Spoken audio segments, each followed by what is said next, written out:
السلام عليكم ورحمة الله وبركاته.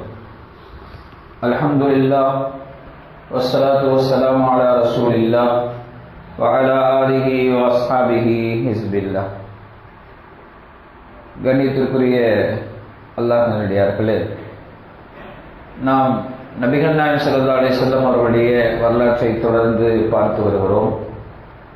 பெருமானார் ஸல்லல்லாஹு அலைஹி வஸல்லம் அவர்களுடைய அழைப்பு பணி குறித்து, ஆரம்பகட்ட அழைப்பு பணி குறித்து நாம் பார்த்து வருகிறோம். அமெரிக்காவிலே ஒரு 80 வயது பாட்டி ஒருவர்,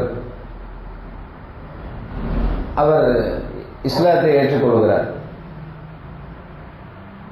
அவர் ஏற்றுக்கொண்ட பிறகு அவர் யோசனை பண்றாரு, நான் இத்தனை நாள் இவ்வளவு வருஷமா என்னுடைய வாழ்க்கையை வீணாக்கிட்டனே, 80 ஆண்டு கால வாழ்க்கையை நான் வீணாக்கிட்டேனே அப்படின்னு சொல்லி அந்த மூதாட்டி வருத்தப்படுறார். அப்புறம் அப்படியே உடல்நலம் பாதித்து அந்த பெண்ணுக்கு பிளட் கேன்சர், அந்த மூதாட்டிக்கு பிளட் கேன்சர் வந்திருக்கு. ஆனால் அந்த சூழ்நிலையிலையும் அவர் இஸ்லாத்தை குறித்து பிரச்சாரம் செய்தார். அவர் ஒரு 5 மாசம் தான் உயிர் வாழ்ந்தார். அந்த மூதாட்டி 5 மாசம் தான் உயிர் வாழ்ந்தார். இஸ்லாத்தை ஏற்ற பிறகு 5 மாத காலம்தான் உயிர் வாழ்ந்தார். தான் மௌத்தா போறதுக்குள்ள 2 பேருக்கு இஸ்லாத்தை சேர்த்திட்டு நம்ம மௌத்தாச்சு. நம்ம பரம்பரை முஸ்லீம்னு சொல்றோம், எத்தனையோ மாற்றார்களை நாம் சந்திக்கிறோம். நாம் ஏன் அந்த பணியில் ஈடுபடுறது இல்லைன்னு நாம கொஞ்சம் யோசிச்சுப்போம்.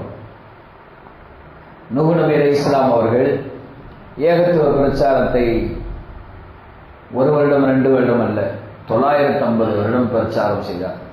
950 வருடம் அவர்கள் அல்லாஹ்விடத்திலே பேசுகிறார்கள். கால ரப்பி இன்னி தஅவுது கௌமி லைலம் வ நஹாரா, நான் பகல்லையும் உங்களுக்கு இஸ்லாமிய அழைப்பு கொடுக்கிறேன், நைட்லையும் இஸ்லாமிய அழைப்பு கொடுக்கிறேன்.